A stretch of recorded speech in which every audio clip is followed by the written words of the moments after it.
Breaking news చూస్తున్నాం. ఐబొమ్మ రవి అరెస్టుపై పలు రకాలుగా ప్రచారం జరుగుతుంది. ఇటు రవిని భార్యే పోలీసులకి పట్టించిందని చెప్పేసి కొంతమంది చెప్పుకొచ్చారు. అది అవాస్తవం అని చెప్పి ప్రస్తుతం తెలుస్తుంది. ఇటు 5 ఏళ్ల క్రితం విడాకులు తీసుకున్నాడు రవి భార్య నుంచి. ఇటీవల ఒక బెట్టింగ్ యాప్ నుండి డబ్బులు తీసుకున్నాడు ఇమ్మడి రవి. ఆ ఐపీ అడ్రస్ పై దర్యాప్తు చేశారు పోలీసులు. మూసాపేట్లోని విస్టా అపార్ట్మెంట్స్ అని గుర్తించారు పోలీసులు. 2 రోజుల క్రితమే రవి ఫ్రాన్స్ నుంచి ఇండియాకు వచ్చిన తర్వాత తిరిగి రాగానే పక్కా సమాచారంతోనే పోలీసులు రవిని అరెస్ట్ చేశారని చెప్పేసి తెలుస్తుంది. సో ఒక్కసారి మనం చూస్తే కనుక ఇటు ఐబొమ్మ అలాగే బప్పం టీవీ దాదాపు 21,000 సినిమాలు 21,000 మూవీస్ని వీళ్ళు పైరేట్ చేశారు. వీళ్ళ వెబ్సైట్స్లో పెట్టారు. దీని నుంచి దాదాపు ఒక 20 నుంచి 30 కోట్లు ఆదాయం గడించారు. కరేబియన్ ఐలాండ్స్ ఇటు చాలా అంటే ఇండియాకి అసలు యాక్సెస్ పోలీసులకు కూడా యాక్సెస్ లేని దేశం నుంచి ఈ ర్యాకెట్ని అంతా రన్ చేశారు. చాలా హై లెవెల్లో నెట్వర్క్ని కూడా ఏర్పరచుకొని ఈ ర్యాకెట్ని రన్ చేసినట్టు తెలుస్తుంది. మొత్తం మీద అయితే 21,000 సినిమాలు అంటే అర్థం చేసుకోండి ఎంత పైరసీ చేసి ఉండాలి. ఇటు ఏ సోషల్ మీడియా ఏ ఓటీటీ ప్లాట్ఫామ్ అయినా ఇటు అమెజాన్ అయినా నెట్ఫ్లిక్స్ హాట్స్టార్ ఇలా ఏ ప్లాట్ఫామ్లో వచ్చిన సినిమా కావచ్చు, అలాగే కొత్తగా వచ్చిన బ్లాక్ బస్టర్ సినిమాలు కావచ్చు, కెమెరాస్ పెట్టి ఒక నెట్వర్క్ని రన్ చేసి ఆ సినిమాలన్నీ కూడా ఇటు ఐబొమ్మ అలాగే బప్పం ఈ వెబ్సైట్స్లో మల్టిపుల్ వెబ్సైట్స్లో ఒక్క వెబ్సైట్ని టార్గెట్ చేసి ఆ వెబ్సైట్ని తీసేసిన వెంటనే మరొక వెబ్సైట్లో ఛానల్ని రన్ చేసేవాళ్ళు, మళ్ళీ ఒక వెబ్సైట్లో మళ్ళీ రన్ చేసేవాళ్ళు. అలా ఒక 100కు పైగా వెబ్సైట్స్ని కూడా ఆల్రెడీ రెడీగా పెట్టుకున్నారంటే అర్థం చేసుకోండి ఎంత ప్లానింగ్ ఉంది అని. సో మొత్తం మీద దీనిపై సజ్జనార్ కూడా స్పందించారు. ఆయన అసలు ఎలా జరిగింది సిరీస్ ఆఫ్ ఈవెంట్స్ ఏంటనేది కూడా ఆయన చెప్తున్నారు. ఆయన మాటల్లోనే ఒకసారి వినే ప్రయత్నం చేద్దాం.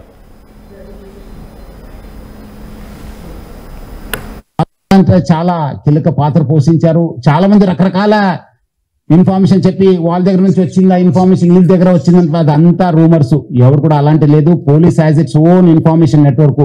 ఎవరో చెప్పాల్సిన పరిస్థితి మనకు లేదు. మనకు we our own network. Hyderabad police చాలా దశాబ్దాల నుంచి ఇక్కడ ఒక మంచి ఇన్ఫర్మేషన్ సిస్టమ్ ఉంది. దాని ద్వారానే పట్టుకోవడం జరిగింది. కానీ ఎవరో మీరు చాలా పేపర్స్ లో రకరకాల నేను ఊరు నుంచి వచ్చిన తర్వాత చూశాను. మీరు ఎవరో వాళ్ళ ఇన్ఫర్మేషన్ ఇచ్చారా సార్ అక్కడ అందుకు వెళ్ళారని చెప్పేది అంత అబద్ధము. ఎవరు లేదు. మనం we our own network, we our own system. Through that system ఉంది వి హావ్ అప్రెండెడ్. సో మళ్ళీ పబ్లిక్ కోరుతున్నాను, ఇలాంటి పైరేటెడ్ వెబ్సైట్స్ కావచ్చు, పైరేటెడ్ లో మూవీస్ ని చూడొద్దు. మీకు నష్టం జరుగుతుంది. పర్సనల్ డేటా కూడా పోవడం జరుగుతుంది. డేటా థెఫ్ట్ కూడా కావడం జరుగుతుంది. ఎకనామిక్ అండ్ సైబర్ క్రైమ్స్ కూడా కావడం జరుగుతుంది. అలాంటి రైట్. ఇట్ సజ్జనార్ చాలా క్లియర్గా చెప్తున్నారు. పోలీస్ నెట్వర్క్ అనేది చాలా పెద్దది. మా ఇంటెలిజెన్స్ ఇన్ఫర్మేటివ్స్ ఉన్నారు, ఇన్ఫర్మేషన్ వచ్చింది కాబట్టి మేము ట్రేస్ చేసి పట్టుకోగలిగామని చెప్పేసి ఇటు కమిషనర్ సిపి సజ్జనార్ చెప్పుకొస్తున్నారు. సో మొత్తం మీద అసలు వాస్తవం ఏంటి, సోషల్ మీడియాలో కానీ వివిధ కథనాలు ఏమొస్తున్నాయి అన్న దానిపై తెలుసుకునే ప్రయత్నం చేద్దాం. మనతో పాటు ఇప్పుడు మా ప్రతినిధి శిల్ప ఉంది. శిల్పతో మాట్లాడి తెలుసుకునే ప్రయత్నం చేద్దాం. శిల్ప, చెప్పండి, అసలు తన భార్య గురించి అసలు టాపిక్ ఎలా వచ్చింది? తనకు ఆల్రెడీ తన భార్యతో విడాకులు అయిపోయి ఒక 5 సంవత్సరాలు అవుతుందని చెప్పేసి చెప్పుకొస్తున్నారు. ఇటు సజ్జనార్ కూడా మాకే ఇన్ఫర్మేషన్ ఉంది అని చెప్పేసి ఇటు సిపి కూడా చెప్పడం జరిగింది. అసలు వాస్తవాలు ఏంటి? రైట్. పైరసీ కింగ్ పిన్ అయినటువంటి ఇమ్మంది రవి విషయంలో రోజుకో సంచలన విషయాలు అనేవి వెలుగులోకి వస్తున్నాయి. ప్రధానంగా తను అరెస్ట్ అయ్యాక భార్య ఇచ్చినటువంటి సమాచారంతోనే ఇటు పోలీసులు అరెస్ట్ చేశారు. తనను పట్టుకోవడానికి అటు భార్య ఇచ్చినటువంటి హెల్ప్ వల్లనే పోలీసులకు సాధ్యమైంది. లేకుంటే తనను పట్టుకోవడం ఎట్టి పరిస్థితుల్లో కుదరకపోవచ్చు అంటూ కూడా ఒకవైపు సోషల్ మీడియాలో అనేక వార్తలు కావచ్చు, అనేక వీడియోస్ అనేవి వైరల్గా మారాయి. ఈరోజు దీని గురించి ఎంటైర్ ఈ ఎపిసోడ్ ఏదైతే ఐబొమ్మ ఎపిసోడ్ గురించి ఈరోజు హైదరాబాద్ సిపి ప్రెస్ మీట్ పెట్టారు. ప్రెస్ మీట్లో పెట్టి తను చేసినటువంటి ఐబొమ్మ స్టార్ట్ చేసినప్పటి నుండి ఇప్పటి వరకు తను చేసినటువంటి మొత్తం మీద ప్రెస్ మీట్ పెట్టి ఈరోజు కీలకమైనటువంటి విషయాలు బయటకు వచ్చారు.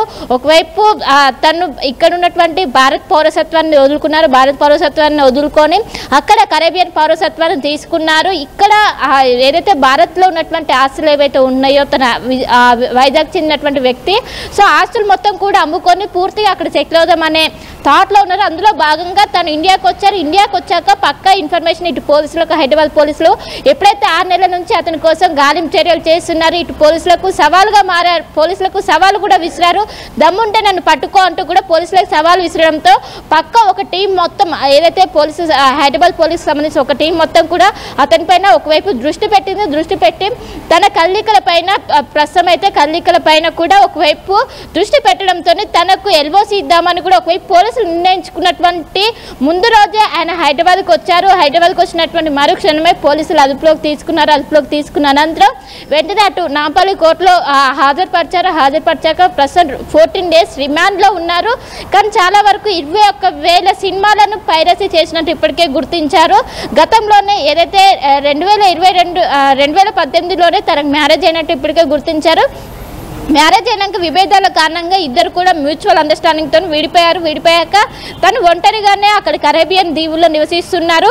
కానీ ఒకవైపు తను మ్యారేజ్ ఏదైతే డివర్స్ అయిన అనంతరం తన మరదలతో కొంచెం మాట్లాడుతూ కూడా డబ్బుల ఏదైతే ఐబొమ్మ స్టార్ట్ చేయకముందు తనకు డబ్బులు అనేవి ఎక్కువగా ఎక్కడిపైనా కూడా కొంచెం చులకనగా చూసేవాళ్ళు అంటూ కూడా ఇప్పటికే పోలీసులు చెప్పుకొచ్చారు. అందులో భాగంగా ఖచ్చితంగా నేను ఇక్కడ శాసించే విధంగా ఉండాలి, నేను ఖచ్చితంగా డబ్బులను మేక్ చేయాలనే ఈ ఒక థాట్తో మొత్తం కూడా అప్పుడు కోవిడ్ పీరియడ్లో ఎక్కువగా అందరు కూడా వెబ్సైట్లకు కావచ్చు వీటికి ఆన్లైన్ ఏదైతే ఓటీటీ ప్లాట్ఫామ్కి ఎక్కువగా అందరూ ఆకర్షితులయ్యారు. సో అందులో భాగంగా ఏదైనా సినిమాని హెచ్డీ క్వాలిటీలో ఉచితంగా పెడితే ఖచ్చితంగా దానికి కంటెంట్ క్రియేట్ అవుతుంది, ఎక్కువ మనీ కూడా వస్తుందంటూ కూడా దీంతో తను ఇదొక హ్యాకింగ్ అనంతరం తను హ్యాకింగ్ కూడా నేర్చుకున్నాడు.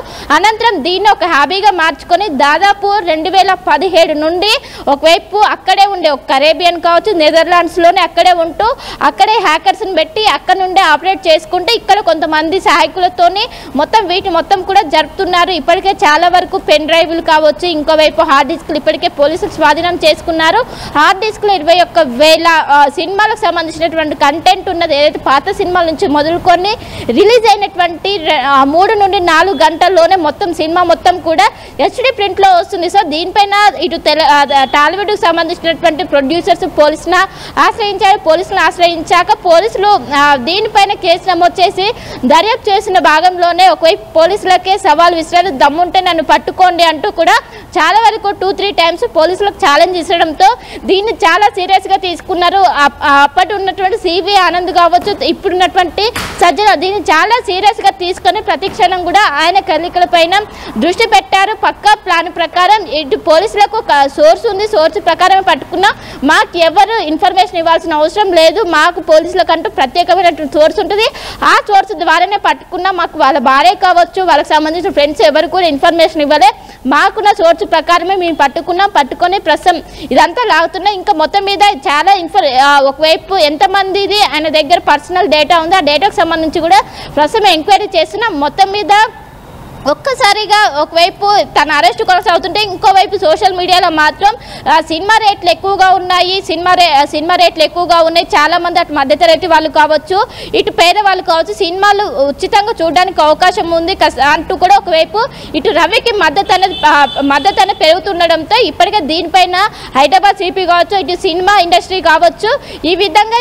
ఏది కూడా ఒకవేళ మీరు సినిమా చూస్తున్నా కూడా మీ పర్సనల్ డేటా అనేది లీక్ అవుతుంది, అది మర్చిపోవద్దు, దీని ద్వారా మీరు నష్టపోవాల్సి వస్తుంది, ఇండైరెక్ట్గా మీకు ఎప్పుడో ఒకసారి నష్టం జరుగుతుంది, ఇలాంటివి ఏవైనా వెబ్సైట్లు ఉంటే చూడొద్దంటూ కూడా వాళ్ళు ఒకసారి చెప్తున్నటువంటి పరిస్థితి. మొత్తం మీద ఇమ్మడి రవి ఎపిసోడ్ అనేది ఒక్కసారిగా తెలుగు రాష్ట్రాల్లో ఒక్కసారిగా సంచలనంగా మారింది. మొత్తం మీద దీనికి ఈరోజు హైదరాబాద్ సిపి ప్రెస్ మీట్ పెట్టి మొత్తం విషయాలు మొత్తం కూడా చెప్పారు. Right Shilpa, thanks for the latest update. మొత్తం మీద ఇమ్మడి రవి ఆయన ఏదైతే బెట్టింగ్ యాప్స్ని కూడా ప్రమోట్ చేశాడు, బెట్టింగ్ యాప్స్ నుంచి కూడా డబ్బులు తీసుకున్నాడని చెప్పేసి తెలుస్తుంది. ఈ ఐబొమ్మ బప్పం ఈ వెబ్సైట్స్లో ఈ బెట్టింగ్ యాప్స్ని ప్రమోట్ చేసి చాలామందిని ఈ బెట్టింగ్ యాప్స్లోకి కూడా ఈ గేమ్స్లోకి కూడా దించినట్టు తెలుస్తుంది. సో మొత్తం మీద ఇటు తన భార్య ఫిర్యాదుతోనే, తన భార్య ఇచ్చిన ఇన్ఫర్మేషన్తోనే తనను పట్టుకున్నారని ఏదైతే వాదన ఉందో ఆ వాదన తప్పు అని చెప్పేసి మొత్తానికైతే ఇవాళ సిపి సజ్జనార్ చాలా క్లియర్గా ఇన్ఫార్మ్ చేస్తున్నారు. వాళ్ళకు పక్కా ఇన్ఫర్మేషన్ ఉండడం వల్లనే ఆయనను పట్టుకున్నారని చెప్పేసి. గతంలో కూడా మనం చూస్తే వరల్డ్ పోలీస్ సమ్మిట్ దుబాయ్లో 2025లో జరిగిన వరల్డ్ పోలీస్ సమ్మిట్లో భారతదేశం నుంచి హైదరాబాద్కి సంబంధించిన పోలీసులకి అవార్డు రావడం, ఓన్లీ మన రాష్ట్రానికి సంబంధించిన పోలీసులకి అవార్డు వచ్చింది అని అంటే ఆలోచించవచ్చు. మన పోలీసులు ఏ స్టాండర్డ్స్లో వర్క్ చేస్తున్నారు, టెక్నాలజీని ఎంతగా యూజ్ చేస్తున్నారు అనేది కూడా, క్రైమ్ రేట్ని ఎంత తగ్గిస్తున్నారు అనేది కూడా మనం అర్థం చేసుకోవచ్చు. సో వన్ మోర్ ఎగ్జాంపుల్ అనుకోవచ్చు, నన్ను పట్టుకోండి, దమ్ముంటే నన్ను ట్రేస్ చేయండి అని చెప్పేసి ఐబొమ్మ సైట్లో అడ్మిన్ పేజ్లో కూడా కొన్నిసార్లు ఇటు పోలీసులను ఉద్దేశించి కూడా కొన్నిసార్లు వాళ్ళు కూడా కొన్ని మెసేజెస్ పెట్టడం, అలాగే కొన్నిసార్లు క్రిటిసైజ్ చేయడము, సర్కాస్టిక్గా మాట్లాడడము, అలాగే మీ వల్ల కాదు అని చెప్పడము. ఇటు సినీ పరిశ్రమకు సంబంధించి సినీ పరిశ్రమలో ఎంతమందికి డబ్బులు ఇస్తున్నారు, ఓన్లీ హీరోస్కి కానీ, డైరెక్టర్స్కి కానీ, ప్రొడ్యూసర్స్కి కానీ, ఇలాంటి వాళ్ళకి మాత్రమే పెద్ద ఎత్తున డబ్బులు ఇస్తున్నారు. కానీ మిగతా 24 క్రాఫ్ట్స్లో, మిగతా క్రాఫ్ట్స్లో ఉన్న వాళ్ళకి అంత డబ్బులు ఇవ్వట్లేదు. మేము ఎందుకు అంత డబ్బులు పెట్టి సినిమా చూడాలి అన్న వాదన కూడా ఐబొమ్మ పేజ్లో వాళ్ళు కూడా వ్యక్తపరిచారు గతంలో కూడా. సో పోలీసులకు కూడా ఛాలెంజ్ని కూడా విసురుతూ ఉండే అంతకుముందు. సో మీకు దమ్ముంటే మమ్మల్ని ట్రేస్ చేయండి, మా వెబ్సైట్స్ని షట్ డౌన్ చేయండి అని చెప్పేసి కూడా చెప్పారు. మొత్తానికైతే ఇప్పుడు వాటన్నిటికీ ఇటు పోలీస్ కమిషనర్ సజ్జనార్, అలాగే మన పోలీస్ విభాగం మొత్తం సమాధానం ఇచ్చినట్టు చాలా క్లియర్గా తెలుస్తుంది. ఇమ్మడి రవిని అయితే ప్రస్తుతానికి అరెస్ట్ చేశారు. ఇదంతా, దీని క్రెడిట్ అంతా మన రాష్ట్ర పోలీసులకే, హైదరాబాద్కి సంబంధించిన పోలీసులకే చెందుతుంది ఖచ్చితంగా అని చెప్పేసి చెప్పుకోవచ్చు. సో దీనిపై మీ అభిప్రాయాలు ఏంటనేది కింద కామెంట్ రూపంలో తెలియపరచండి. చరిత్ర సృష్టించినోడు ఇప్పుడు ఆ చరిత్రని తిరగరాయబోతున్నాడు. అబద్ధాల గోడల్ని బద్దలు కొట్టి నిజాలను రాగా మీ ముందుంచబోతున్నాడు. నిజమైన వార్తల కోసం వెంటనే డౌన్లోడ్ చేసుకోండి రా యాప్ని.